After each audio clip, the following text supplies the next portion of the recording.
안녕하세요. 오늘은 회계라는 클리셰가 소설에 적용되는 과정에 대해 한번 이야기를 해보겠습니다. 가장 많이 사용되는 만큼 이미 증명된 클리셰가 회계인데요.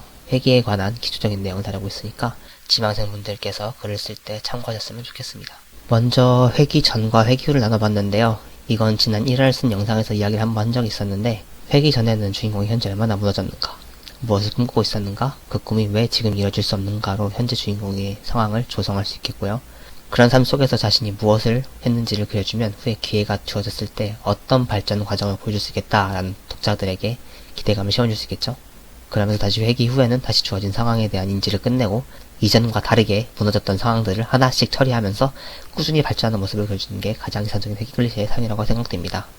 그러면 오늘은 먼저 스포츠물을 예로 들어볼게요. 한때 유망주라 불리던 주인공이 있지만 사고로 인해 혹은 다른 라이벌 선수와의 경쟁에서 도태되면서 주인공의 재능이 제대로 꽃을 피지 못했습니다. 그러다가 지금은 선수와는 동떨어진 삶을 살아가고 있지만 그래도 다시 도전하고 싶은 욕망과 욕구가 가득한 모습을 그려준다면 여기서 발전적인 기대감을 쌓을 수 있겠죠. 그렇게 아쉬움 속에서 회기가 발생하고 회기 이후 다시 돌아간 장면에서 바로 뛰게 된 경기에서 전과 다른 모습을 보여주는 겁니다.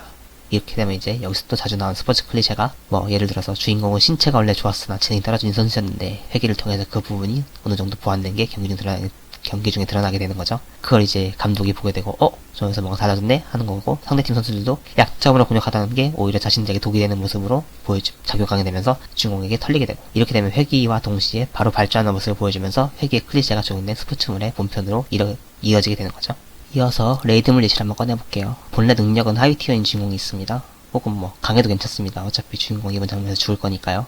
아무튼 그렇게 높은 등급의 던전을 공략하던가 혹은 이제 세계의 마지막을 눈앞에 두고 자신이 가진 힘으로는 어떻게 할 수 없다는 걸 알게 되는 거죠. 부족한 힘에 대한 독백과 그로 인해 자신이 잃게 된 것들을 한번 쭉 읊어주고 다시 돌아온다면 하면서 아쉬움을 좀 남기면서 기대감을 이제 심어주게 되는 거죠. 후에 이제 어떻게 될지에 대해서. 그러면서 이제 멋지게 전사해줍니다. 그러다가 회기가 이루어지고 다시 능력을 각성하는 상황으로 돌아가게 되는데, 본래로라면 하위 티어인 만큼 무시당하는 주인공이지만 그런 낮은 능력으로도 오히려 회기의 지식을 통해서 활약하게 되고 남들이 할 수 없는 것들을 꾸준히 해내는 주인공을 그려주고 이전과 다르게 더 강해질 수 있는 길을 찾기도 하면서 앞으로 이룰 수 있는 기대감을 쭉 유지해주면서 새로운 레이드물 이야기를 시작할 수 있게 되는 거죠.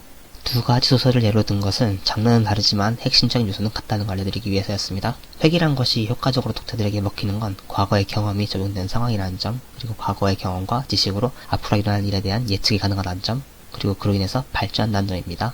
기왕 회기를 시켰다면은 회기로 보여줄 수 있는 장점들을 빠르게 보여주고 그것으로 흐름을 태우는 게 가장 중요하다고 저는 생각합니다. 회기를 해놓고 오히려 답답한 전개로 고구마를 보고 있으면은 그건 회기를 하지 않은 것보다 못한 상황이 될 테니까요.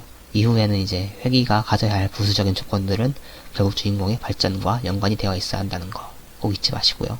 회기를 해놓고 발전하지 못한다면 어차피 결과는 똑같은데 뭐하러 회기를 깼습니까? 그러면서 그런 전개면은 이제 갈등도 없고 갈등이 모자라면 긴장감도 없고 흥미도 없을 건데요. 힘들지 않냐라고 말씀하시는 분들 계실 것 같은데요.